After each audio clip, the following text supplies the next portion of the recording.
on with this Friday edition of Good Day. Spring has sprung on Monday, and a new season means so many things. Like cute little kitties. Yes, this time of year, we're talking kitten season. Yes, so Steve Kiessling, he brought the kitties, and I can hardly even focus this morning with, oh my gosh, like they're giving me the eyes. See, they said, finally, someone who's not allergic to cats who can hold me, right? So Diane's got, this is Demeter, right? Correct. And then Hera. Hera. All right. And they are both available.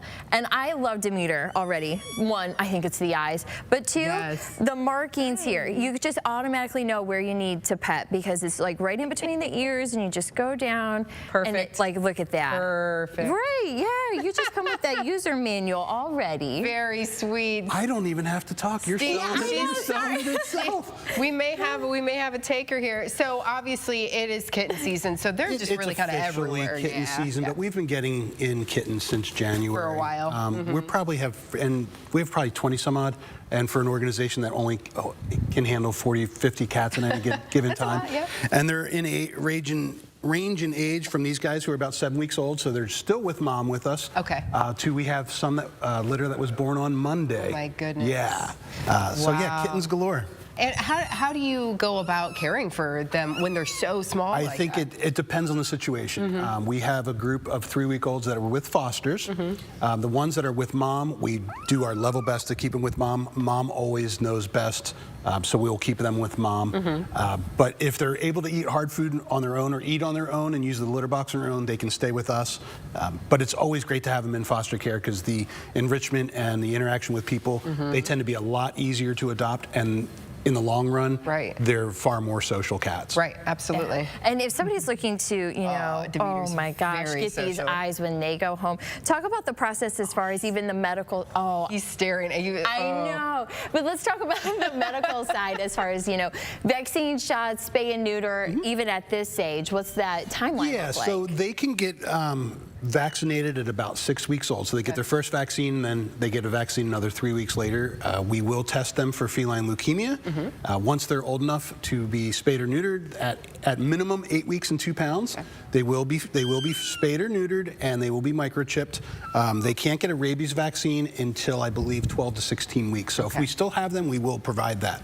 So are these folks ready to go home then? No, they're about 7 weeks old, probably around 1.5 pounds. So they've got half a pound yet to go. They've got a couple weeks before they're able to go get spayed or neutered, and then after that they will be ready to go home. They're available for visits now. Once they get vaccinated at 6 weeks old, we make them available for visits. So you can oh my gosh, you're gonna want to visit.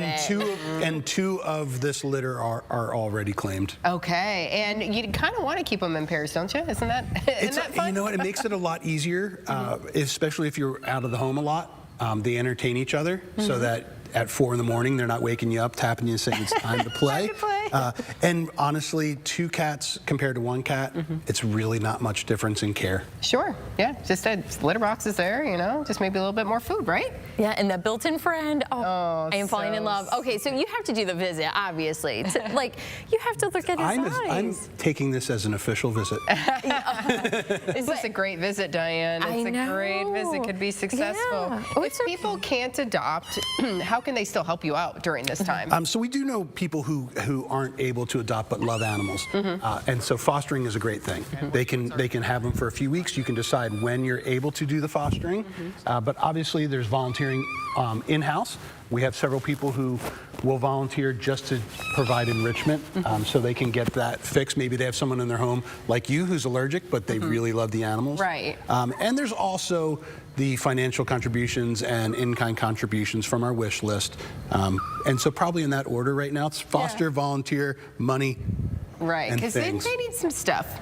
They need some stuff. Yeah, oh, they're so and treats. Sweet. You know, we all love those. Oh yes. How can folks do they need to make an appointment to come for a visit? How does all that work?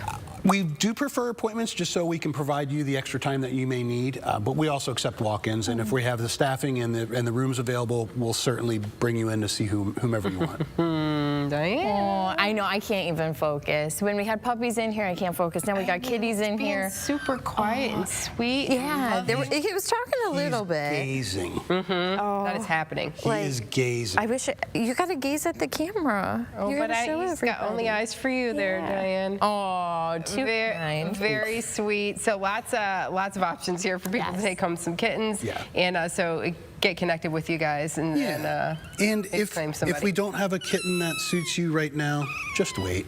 Okay. They will come for sure. It is kitten season, so we got to handle whatever comes with this. I think last year we had, I think, about 150 kittens. My goodness. And for an organization that only adopts out 400 animals, and I say only, but that's pretty good for our size, that's a lot of kittens. That's a lot of kittens. Yeah.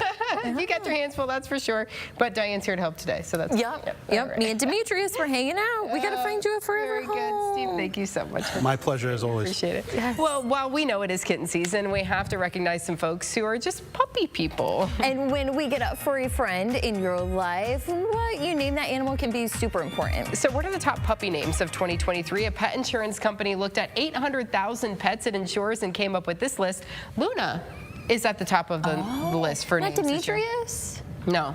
Oh, okay. It's okay, bud. We'll get that name up there. Charlie, Bella, Daisy, Lucy, rounding out the top 5 there. And the remainder of the top 10 was Milo, Cooper, Bailey, Teddy, and Coco. No Poppy. Yeah, no Poppy and no Demetrius. It's okay. We're gonna set the trend right now. Yes. But that was for the dogs. Those were the dog names. So yeah, there you go. Well, we will be right back with some more Good Day after this. Diane's gonna get in some more cuddling first. So Yeah, and some more eyes. stay with us. We'll be right back.